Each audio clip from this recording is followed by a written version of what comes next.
back. It's been a while. Work's been crazy and everything, so yeah, had to get a new car. Working on Mustang, getting the car too. This is Aaliyah, and then we also have Enzo back here. Say hi, Enzo. So of course, in this video, we gotta actually did just say hi, Enzo. So in this video, we're gonna make it short, but we have little man back here. It's not visible. This is Aaliyah's little guy. Car seat. He's knocked out. Yeah. And Enzo, y'all know him. Hi, Enzo. That's his name. So we actually are going to make this shorter than our usual videos, and we're actually posting this on YouTube. And we're gonna short it on Facebook. But that being said, we took like a 6-week hiatus. Ashley, Chelsea, myself, and Aaliyah, because obviously we're parents and we work full time. We got things to do. I just want you to know that we got things to do. Yeah. We got a life. We got kids, bills, work, school. Just graduated. What? First generation. No way.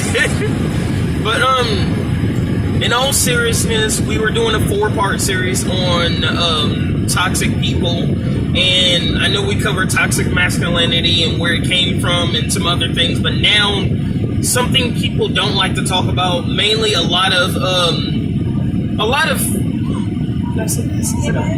females don't like to really bring it up, but there is a such thing as a toxic femininity. Yes. I wanted two of my ladies to cover this, Ashley and Aaliyah, but we actually want to do these videos to where we're right next to each other and not have a connection issue. Exactly. So, but first things first, what is toxic femininity to you? Toxic femininity to me is basically being, because I was going to ask you, is it like a role? Because I think toxic femininity is basically a standard that a lot of females have to portray, because that's as tradition goes. You have to act a certain way. Exactly. It's like the standard. Bro, I remember talking in the toxic masculinity was a lot of men don't show their emotions. They were raised not to show their emotions. You're supposed to provide, have sex, reproduce, then die. Then. So toxic femininity, really to sum it up, it's like, in my opinion, to sum it up, I would say it's playing into the damsel in distress role where you always need rescue.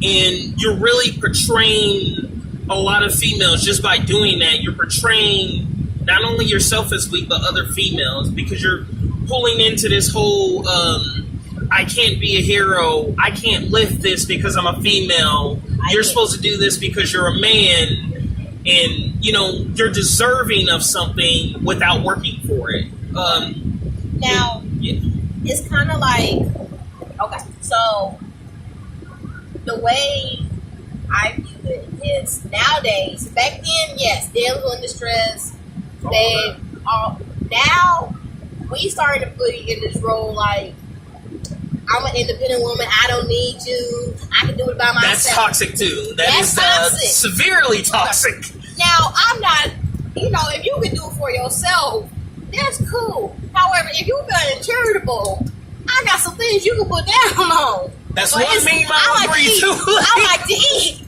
I like to eat. My son likes to eat. So if you want to put down on some groceries, you can do that too. I gotta wash my clothes. You want to put down on the veteran and now for for the washer and dryer? You do that too. But I think with me, because I was raised by a single father. Not saying my mother wasn't there, but I lived majority with my dad. Bless you. And living with my dad, he has taught me things that I'm supposed to be doing, not only for myself,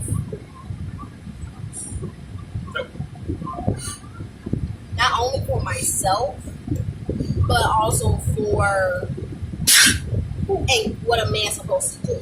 But I took it as, what am I supposed to do?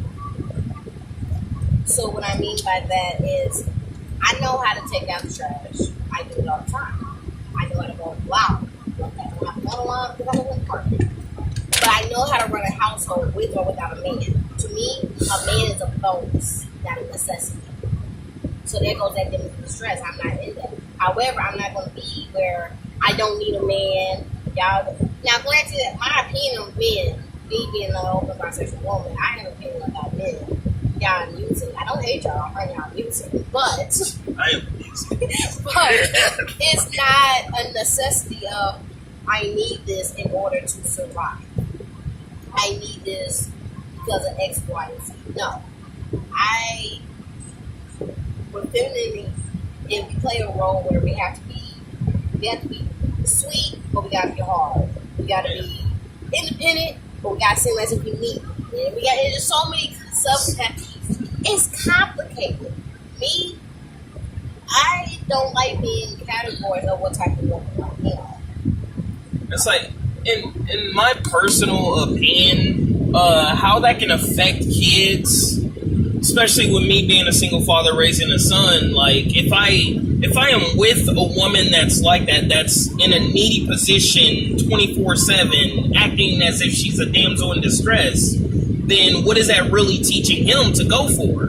Go for a woman where you're needed. But personally, I feel like in a relationship, and what you should be teaching your kids is how to go about bringing your whole self. Like, not, I know y'all talking about 50-50 a lot, but I'm talking 100-100. So you bring your whole self, I bring my whole self. If your whole self is damsel in distress, it's not for you. Right. And there's nothing wrong with that. You know, some people like that. Sometimes for a man's pride or even a woman's pride, they like to be, you know, they have a feeling like I'm taking care of you.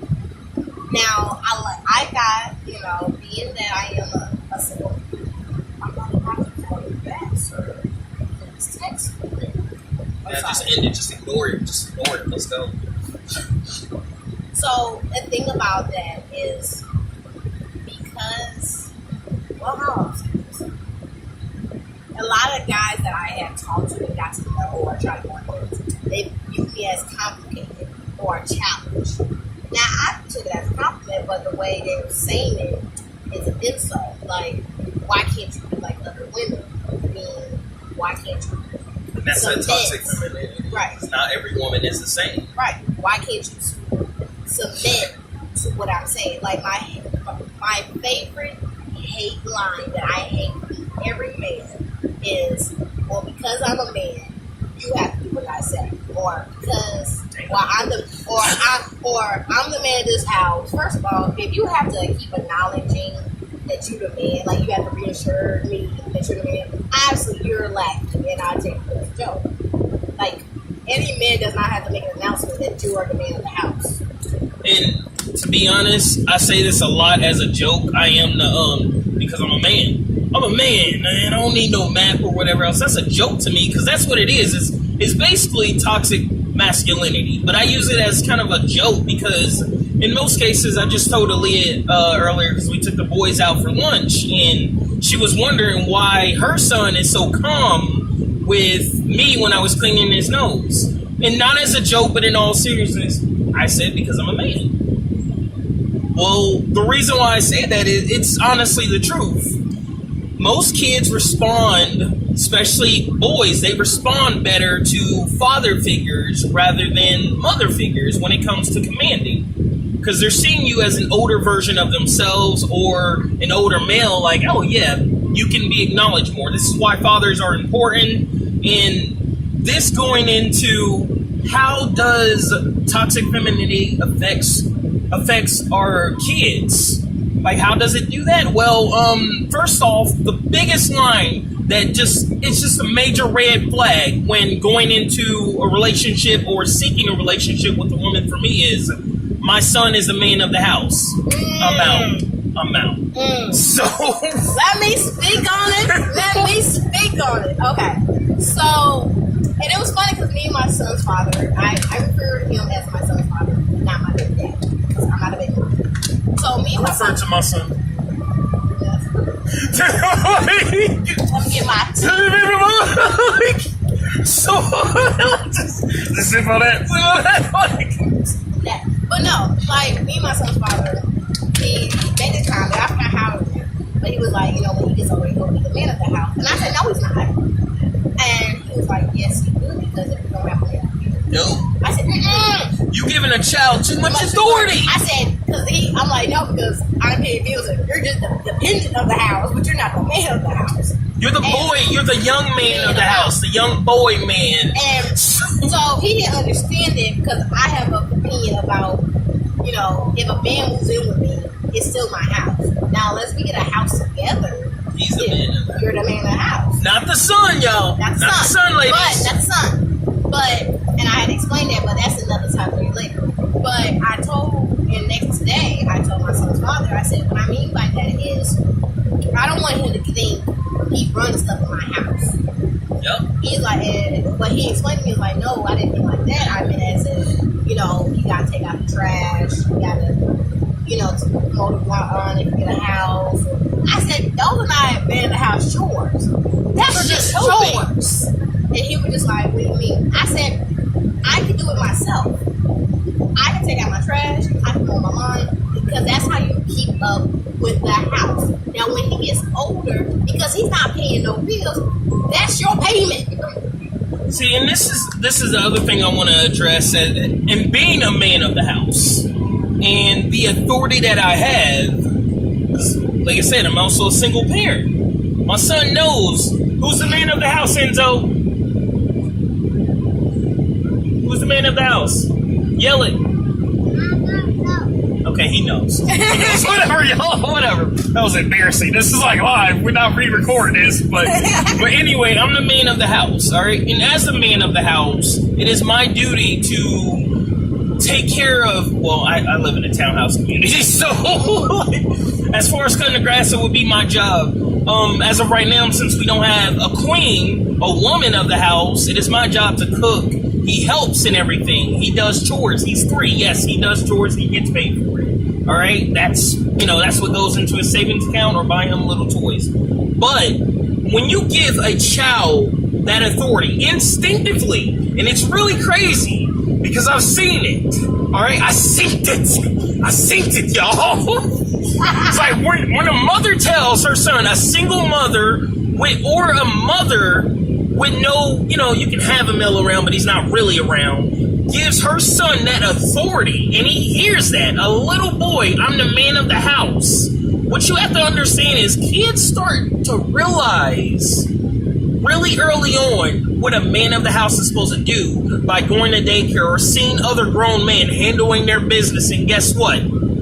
They see, in most cases, the man of the house makes the decisions within the house. Absolutely. So thereby, the woman, the mother, is the back end of things. Basically, co-relationship, co-parenting. Yeah, you're basically in a relationship with your child because you gave them that status. And to me, the way I look at it is, like, to all my Game of Thrones fans, that's on Jamie and Cersei shit. Whoa, wait. I'm sorry. I do apologize. But on some real stuff, we got 2 minutes left, all right, for y'all. But on some real stuff, this is the truth, all right? Some people are going to take offense to what I said, but it is, be honest to God's, I'm a polytheist. It is the truth.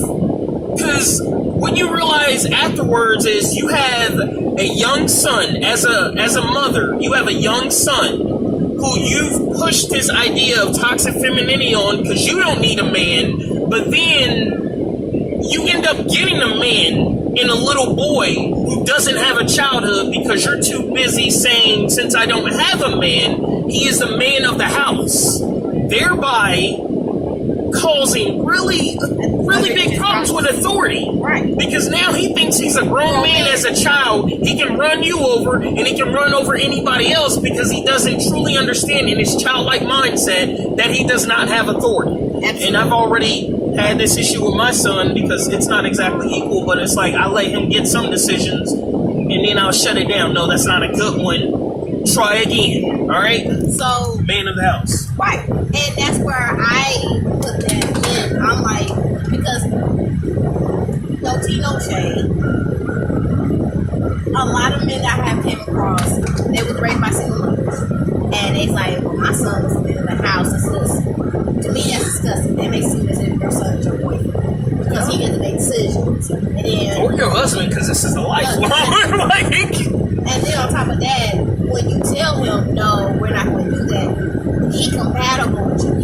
argue with you. First of all, if that's your child, why is he arguing with you about a decision that you made for your household?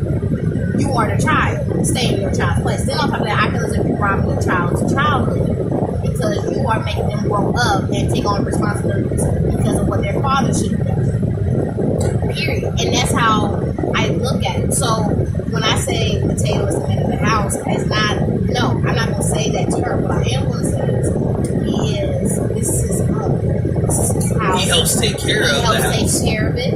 And when he gets a certain age, if he has an opinion about something, we're going to sit down like adults would, young adults would do. We're going to talk about it. Or like mother and child. Just keep it that simple because he's going to think he's an adult. Right, and I'm not saying when he gets older. That's like, like, hey, Mom, I don't like that this goes on. Do you think you can listen to my idea about how to do this? And if he comes up with a good argument, I'm like, praise that child. Like, we can work on that. But I still have the final say so, but I'm willing to listen to what you got to say. So, and also it goes back with not even with sons, you also do that with your daughters. A lot of mothers if they grow up with have their father's not around, and then they have another baby, have a relationship, they use that older child as you co-parenting to raise your sibling. No, the sibling should not raise their other sibling. They should grow up with your sibling. That is your job as a parent, as a single parent, whether it's in a relationship or not. That's your job. You chose to have another baby. Y'all didn't have a baby together. Why? I'm saying you're supposed to help, but there's certain things like make sure you comb his hair, make sure he eats, make sure he takes a bath. No, that's your job as a parent. Let the kid be a kid, because after a while they're going to resent that I didn't have a childhood because I had to raise my sibling. And that's one thing with Mateo. If he ever has another sibling or is going to have another sibling, he's still a kid. So yes, he's going to look out for his sibling because that's the right thing to do. But also, I want him to have that mindset like I'm looking out for you, not because you're a sibling, but just because I love you and I'm not raising you. That's where your mama and our daddy got to come through. Now the reason why I said our daddy is bad because I'm not having more kids. I still don't have a top teacher or having a turtle. I think a turtle because they get a bird. Nah. All right, so on that we have what did we call this? Is it sad that we're matching and it's looking like we're a couple? It's not. Because we a team, Phil. All day. I said I got the camouflage. He got the dad army shirt. Like Wakanda forever. Like that's how Black love looks. Like though, but we're not helping each other out here. Right. But final words out here. In all honesty, what I got feedback. I pretty much said it. I don't want to sound like a preacher. Right. I don't want to reiterate too much, but basically, try to avoid calling your sons the man of the house. That's the biggest thing because I haven't seen it too many problems with little girls having authority issues as much. To be honest, it's mostly the boys, and out here just going into that territory. I usually don't, but especially within the Black community, I'm seeing it a hell of a lot more. Hell is a place. I'm seeing it a lot more to where a lot of Black men are getting shot, killed, or whatever else, or getting in trouble, landing themselves in jail because they're at the age of 2, the man of the house. So, as a message to my sisters, as a message to the single mothers out there raising a child, stop calling your 2-year-old, your 3-year-old, or any of your sons your kings. No, I forgot about that one. Or the man of the house, because it really this is coming from someone who was raised by a single mother. It really confuses the hell out of us in our heads because we're supposed to be raised to be kings, but at the age of 2, you aren't even raised yet. Right. So it hurts us. Also, my final words is, you can raise your kids out. We're not trying to tell you how to raise your kids. That's the purpose of the social show. We're just giving him, opinions on how feedback. So relax. So we just give opinions. However, we do want to let in our personal opinion is that let kids be kids. You can't be a king automatically. Now, King Tut had to be a king because his daddy died. Yeah. See what what I'm saying, y'all? He was Right, built. he had Head no of choice. household too early. I said, now let him be a prince, let him be a young man. Let him be advised, you know. Right, let him raise into a man. You can't just be born a man. Trust me. I'm trying to tell you, these generations. Same with Queen. And same with Queen. Let that little girl be a princess. She not a queen. Not yet. And that's toxic femininity and just covering it. It's really big right there. Enzo, you got anything to say? Say Wakanda forever? Wakanda forever! Okay, that's real talk right there from my little gizmo back there, y'all. Wakanda forever. Wakanda forever! Yep. All right, peace out, and he's out of it. Yeah, he good. All right, y'all.